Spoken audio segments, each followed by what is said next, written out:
నమస్తే SR7 TV news కి స్వాగతం.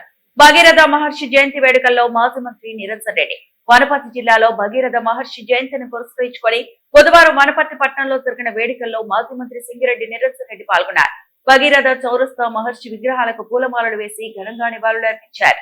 ఈ కార్యక్రమంలో బీఆర్ఎస్ కౌన్సిలర్లు కార్యకర్తలు పెద్ద ఎత్తున పాల్గొనడం జరిగింది. Reporting by SR7 TV news reporter Wanaparthy జిల్లా ఇన్ఛార్జ్ KP రెడ్డి.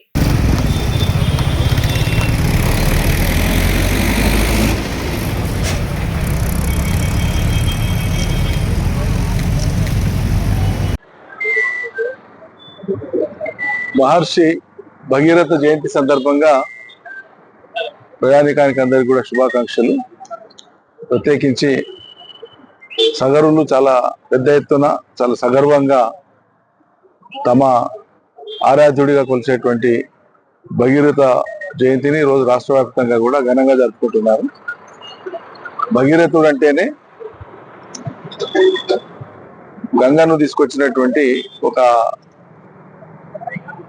అపర భగీరథ ప్రయత్నం చేసిన కారణంగానే భగీరథుడు అనేటువంటి నామకరణం జరిగింది. మనందరికి తెలుసు.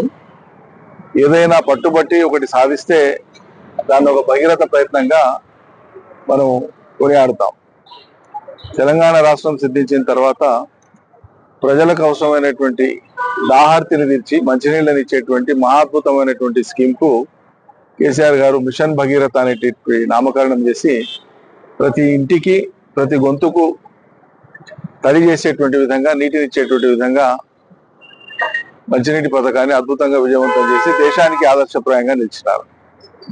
సో అట్లా ఒక భగీరథ జయంతి కాకుండా అంబేద్కర్ జయంతి కావచ్చు, వాల్మీకి జయంతి కావచ్చు, భగీరథ జయంతి కావచ్చు, అదేవిధంగా సేవలాల్ మహారాజ్ జయంతి కావచ్చు, ఇట్లా మహనీయులకు సంబంధించినటువంటి కార్యక్రమాలను నిర్వర్తించే దానికోసం కేసీఆర్ ప్రభుత్వంలోనే మొదలుపెట్టినటువంటిది.